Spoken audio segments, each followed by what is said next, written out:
Paano nga ba i-withdraw yung perang kinita natin dito sa Shopback? By the way, kung first time mo sa channel na ito at gusto mo pa ng mga online tutorial videos katulad nito, please click the subscribe button. Para makapag-withdraw sa cashback, pumunta lang sa account at meron ditong option ng withdraw. Kung mapapansin nyo, meron tayong earnings na nasa ganitong amount, pero bakit ito lang yung pwede nating i-withdraw?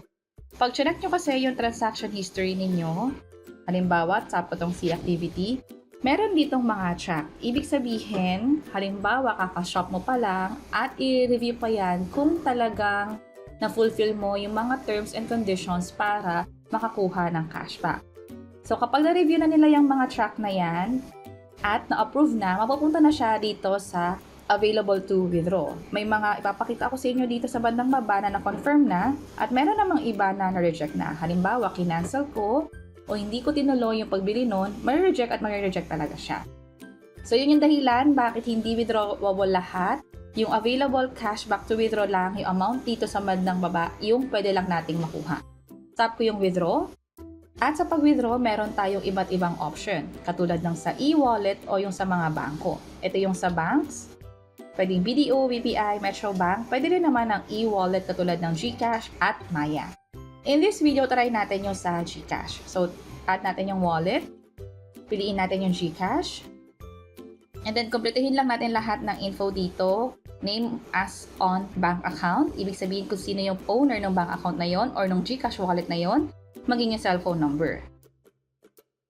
Nakompleto ko na lahat, tap yung add payment, at andito na siya. So, na-add na natin siya, pero dapat i-click natin yung link na ipapadala doon sa email. Open ko yung Gmail. At ito nga yung pinadala nilang email. Tap natin itong verify details. And then sa Shopback. At na-confirm na nga siya. And then let's say punta lang tayo sa home page or sa account section. Tap ko ulit yung withdraw.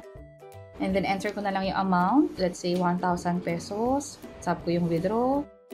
And then verify natin using yung mobile number.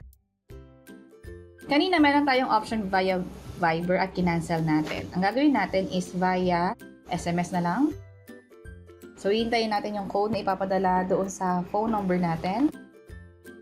So, nakuha ko na yung code. Medyo matagal ko lang siyang na-receive. Try natin siyang i-enter. Nag-expire na nga. So, get or request another code via SMS ulit. Hopefully, this time mas mabilis na. Third time ko na, try natin yung via phone call.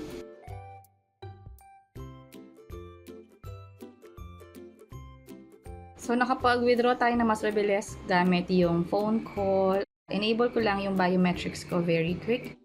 And view withdrawal history tayo. So, nakapag-withdraw na nga tayo. Pero, ang nakalagay na status dito is for processing. I-check natin yung GCash account na pinaglipatan. Oops.